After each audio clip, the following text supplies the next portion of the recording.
What is up, everyone?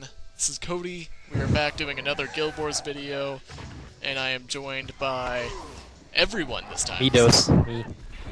Blake, Jonathan, and Brendan. This is the first video we have all four been here. Yeah. Finally. Yes. So today we're going to talk about dynamic events and the combat in Guild Wars 2. Now, dynamic events is basically the biggest innovation that ArenaNet has done with Guild Wars 2. What a dynamic event is basically it's an event that happens dynamically.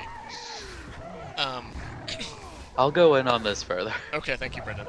Instead of the traditional questing in MMO where you walk up to a person with a light over their head or something like that, you immediately rush into an area where a person needs your help or something needs to be done. But instead of talking to a person, you go out and do the actions that need to be done, like killing centaurs or killing these river drakes right here. Yeah, this isn't really a dynamic event. This is just me killing them because I want to do stuff. Yeah, I was just giving examples. Okay, like yeah. some quests may want you to, or dynamic events may want you just to kill the river drake, maybe because they're killing farm animals, or maybe their offspring are clouding up traps, Yeah. just stuff like that.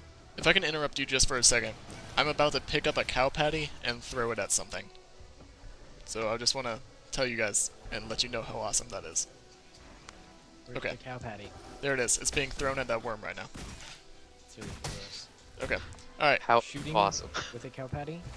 Yeah, because it confuses them, because they just got Cow crap patty thrown at gun? them. Huh? The cow patty gun?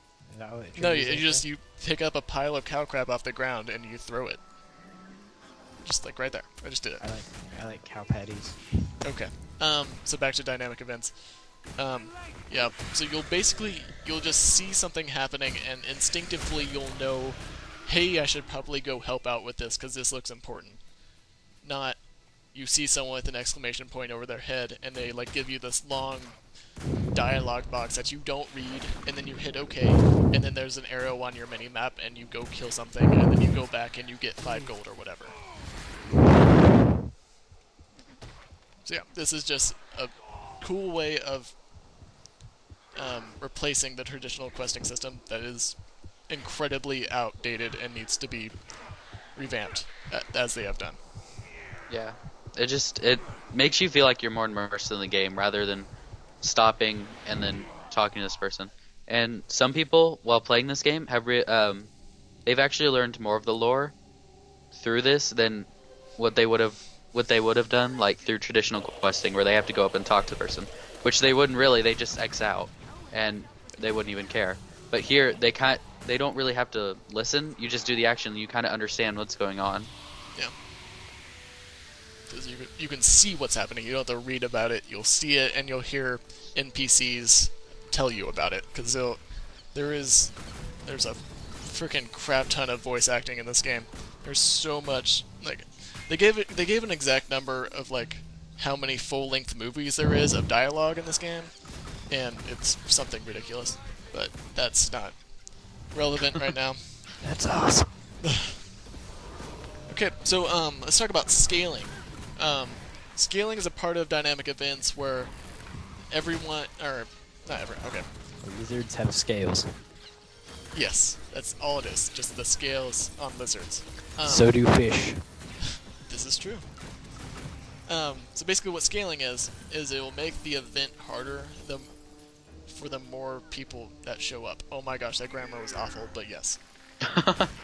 Snakes Yeah, have scales. basically with say there's a group, like there's a little bit later, there's gonna be a big spider, and basically people are gonna come from all over the area and attack this one spider. When more people are added to the area, the spider will get more health, it will do more damage, it will just become increasingly stronger with the more people that come and face it. Yeah. So, that's just for boss fights. Like, if it's just a normal, if it's just like, hey, to fight off these bandits from this farm before they burned everything, the more people that will show up, it will spawn more bandits for everyone to fight. That way everyone's doing something and not just standing around trying to kill something, but every time you run up to someone else kills it, and then it's not fun for you. So that way everyone just has fun doing dynamic events, and that way everyone's happy when they see another person in the game, because what they're trying to do is build community that they want us to be happy when we see someone else. They don't want us to be pissed off because they're going to steal content from us. Yes. Yeah. This game's smart. Yes. This is a genius game. Okay, and let's talk about the event chains. So basically every event, well, not every event, most events will have a chain of events. There'll be a starting event, and depending on if you fail that or if you succeed in that event, it will lead to something else. Let's just say, this is just an example, centaurs run into a town and they're killing all the merchants and they're burning down all the buildings and stuff. So if you successfully defend that town, then maybe you'll chase the centaurs off into their camp. But if you fail that, then they'll take over that town and the waypoint will become inaccessible, and the merchants and stuff that were there won't be there anymore. So what you'll have to do is rally the town, and that way the waypoint will come back and the merchants and stuff will be there again, and you can trade all your stuff and whatnot. So that actually gives real consequences into this game for either succeeding or for failing an event. It's not just something like things actually happen in this world that will change it. So yeah. What? Yeah, and some people might not like that. I know the first time I heard about that, I thought that was a little strange, but I don't know. It's grown on me. I think it's a really cool idea now. Actually, I mean, it's all about immersion. Like, you'll feel more immersed in the world, like it's an actually living, breathing world. So Yeah, and the world will go on without you. So when you log off or leave, the world will actually go on. So say you did save this town from being burned down from the centaurs. Well, once you're gone, people may actually battle the centaurs back into their camp and maybe destroy their camp and push them farther and farther back. Or the reverse could happen. They fail from keeping that town safe again, and the centaurs attack and destroy the city. And when you come back logged on again, you may be in the middle of the city surrounded by centaurs. So it can be a good or bad thing depending on how you look at it. Just how everything goes. yeah.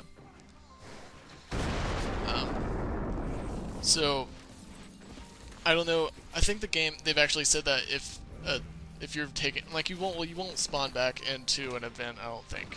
I think they've said they're not going to do that. I didn't. In the beta, actually, the second beta, or the first public beta, I'm not sure. I would log back in after a couple hours. I was in the middle of a centaur camp getting attacked. I almost died. Oh. Well, I mean, beta's beta. They might change that. They might not. But I mean, that'd be kind of cool. Like, you just log on, think that you're gonna maybe go do some trading real quick, and then bam, you're getting freaking blown up by centaurs and stuff. Yeah, it's kind of big shock. Yeah. Now, along with dynamic events, there's these group events. Group events are basically dynamic events on a huge scale that have huge, they're just huge. Like huge number of people join up. Yeah, like it's an event that leads up to a huge boss fight at the end of it. Like, during the demos, one of their first demos, there was a group event, and then at the end of it, you fight this dragon called the Shatterer. And if you watch any of the early Guild Wars gameplay videos, I'm sure you would have seen it because everyone was putting that up because it was the coolest thing.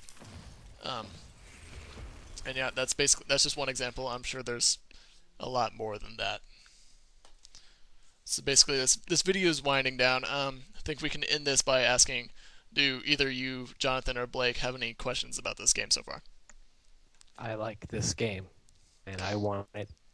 Nice question. Yes, that's actually a statement. But thank you. Good I enough. know. But I it's a think you good covered statement. It is Everything. so, you guys, were we clear on everything? Yeah, sure. I liked it. Okay, sweet. Now keep in mind, everything you just saw was just it's just starter area stuff. and it will just get more extreme as you level up. You actually, when you're battling stuff, you actually have to think of what you're doing. In the start area, you just press buttons and it doesn't really matter. Later on, you actually have to think of a strategy when you're going to attack, how you're going to attack, what skills and Yeah. whatnot. That's just basically what the starter area is too. You're slowly acquiring your, well, not really that slowly, but I mean you're acquiring your weapon skills. You're learning what they are. You're getting your utility skills, or starting to at least, and you're learning what they do, and you're starting to come up with a build, and then eventually you'll be, I mean, you'll be really effective and ready to take on higher level content. Yeah, think we can call For this. sure. Yeah, we're gonna call this the end of the video. Thank you guys for watching. If you guys want to see more, Shuriken. okay. If you guys want to see more Guild Wars stuff, just leave us a thumbs up. A comment would be great. It would mean a lot to us. So yeah, thank you guys for watching. Subscribe. That'd be awesome too. Because subscribing is the best part. Yes. All right. Thank you guys for watching. We'll see you guys later.